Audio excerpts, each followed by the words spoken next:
En cette période de crise sanitaire, on parle beaucoup de relocalisation. D'après un sondage récent, plus de 90% des Français sont même favorables à la relocalisation des entreprises industrielles.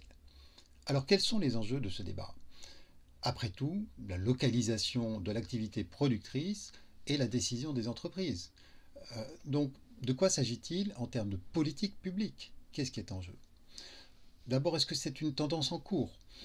À vrai dire, depuis la crise financière de 2008-2009, le commerce mondial a certes ralenti, mais on ne peut pas dire qu'il y ait une baisse nette et durable du taux d'ouverture au niveau mondial.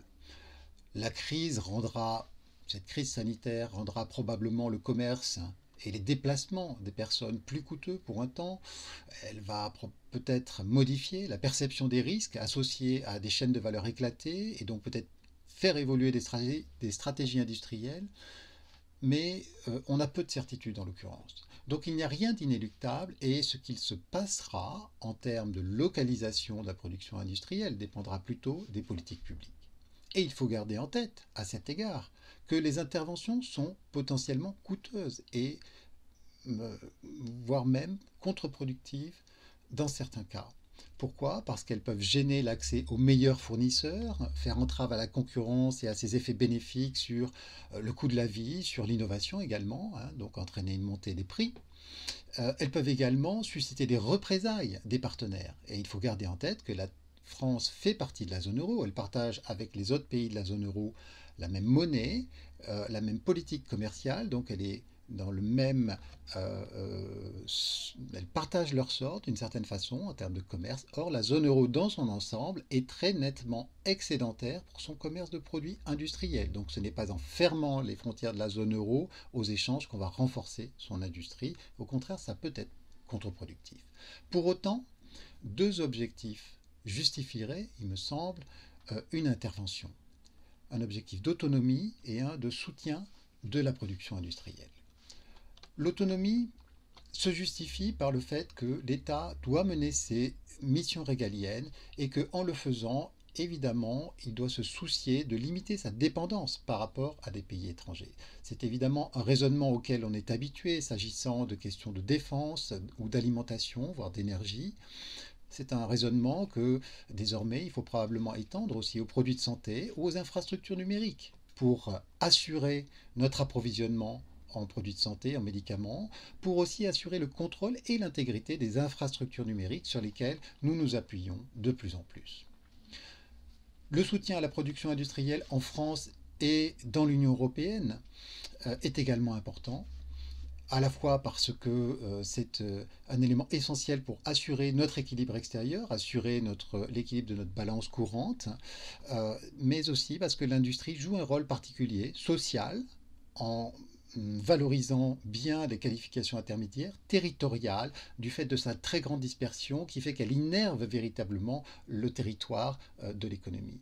Et l'industrie joue également un rôle très important de leader dans l'innovation. Elle compte pour environ les trois quarts de la dépense privée de recherche et développement. De quel levier dispose-t-on?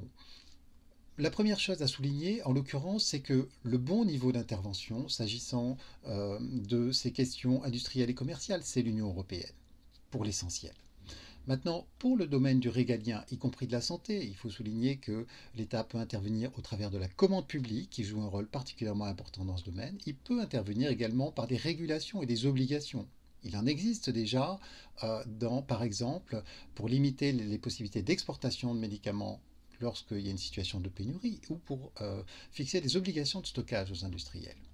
Ensuite, l'État peut également intervenir de différentes manières pour soutenir l'industrie par des mesures privilégiant et facilitant, augmentant l'attractivité du territoire français, par une politique industrielle entraînante aussi, par lequel l'État prend des initiatives permettant de soutenir en particulier l'innovation de rupture, que ce soit pour son financement ou que ce soit en donnant une visibilité aux régulations et aux infrastructures pour les années à venir. On peut mentionner aussi l'importance de l'harmonisation de la fiscalité des multinationales pour éviter de donner des incitations aux grandes entreprises à aller se localiser ailleurs. Il y a des discussions en cours depuis des années, il faudrait qu'elles soient conclues le plus rapidement possible. On peut mentionner également le fait que les mesures de soutien par l'État à l'activité productive qui sont actuellement déployées pourraient tout à fait être conditionnées dans une certaine mesure, à des engagements de localisation en France. Et puis, dernier levier important, bien évidemment, la politique commerciale pour lutter contre les distorsions de concurrence, qu'il s'agisse de commerce ou d'investissement. In fine, la décision de localisation de la production est une décision des entreprises. Mais il faut souligner qu'elle concerne toutes les parties prenantes de l'entreprise et qu'elle peut constituer une composante importante du projet d'entreprise. Cette crise sanitaire est un tournant. Elle peut être une occasion de remettre en question certains choix, pas nécessairement dans une optique défensive ou frileuse, mais pour repenser un projet porteur dans toutes ses dimensions et pas seulement financières. La décision de localisation et de privilégier une localisation en Europe ou en France peut être potentiellement mobilisatrice et attractive, à la fois auprès des clients de l'entreprise, mais également auprès de ses collaborateurs. Et c'est un choix que les politiques publiques peuvent essayer d'accompagner.